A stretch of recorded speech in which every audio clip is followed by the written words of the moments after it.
ఈ గొడవల్లో కొంతమంది చనిపోయారు కూడా. కాబట్టి ఇక్కడ 2 వర్గాల వారు కుడివైపున ఒకరు, ఎడమవైపున ఒకరు ఉండి ప్రార్థనలు చేస్తారు. ఇప్పుడు మనం లోపలికి వెళ్ళి ఆ సమాధులను చూద్దాం. 2025 సంవత్సరం సెప్టెంబర్ నెల 15వ తేదీ మేము ఇక్కడికి వచ్చాం. ఈ 13 రోజుల ట్రిప్లో అబ్రహాము సమాధి చూపిస్తాం అని మేము ముందుగానే చెప్పాం.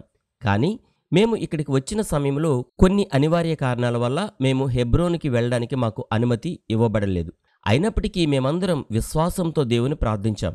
దేవుని దయ వల్ల మేము ఇశ్రాయేలు దేశం నుండి ఈజిప్ట్ దేశానికి వెళ్లిపోయే చివరి రోజు మాకు అనుమతి లభించింది. కాబట్టి అబ్రహాము సమాధిని ఈ ట్రిప్లో కూడా చూడగలిగాం. అందుకు దేవునికి కృతజ్ఞతలు చెప్తున్నాం. పదండి ఇప్పుడు లోపలికి వెళ్లి అబ్రహాము సమాధిని చూసి వద్దాం. ఇక్కడ ఉన్న ఈ బోర్డు చూడండి.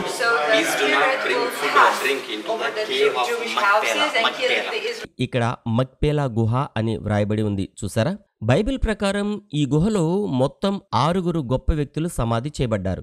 ఆదికాండం 23వ అధ్యాయం చదివినట్లయితే తన భార్య శారా చనిపోయినప్పుడు అబ్రహాము మక్పేలా అనే ఈ గుహను లేదా ఎఫ్రోను పొలాన్ని ఆ రోజుల్లో ఇక్కడ నివసించే ప్రజలందరి ముందు 400 తులాల వెండికి ఎఫ్రోను అనే వ్యక్తి వద్ద కొన్నట్లుగా మనం చదువుతాం.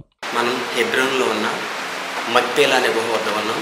ఇక్కడ అబ్రహాము సమాధి ఉంది. ప్రస్తుతానికి ఈ బోర్డు చూడండి, ఇది చాక్లెట్ కనిపిస్తుంది. ఇది యాకోబు సమాధి. మనం ముందుకు వెళ్ళి చూద్దాం.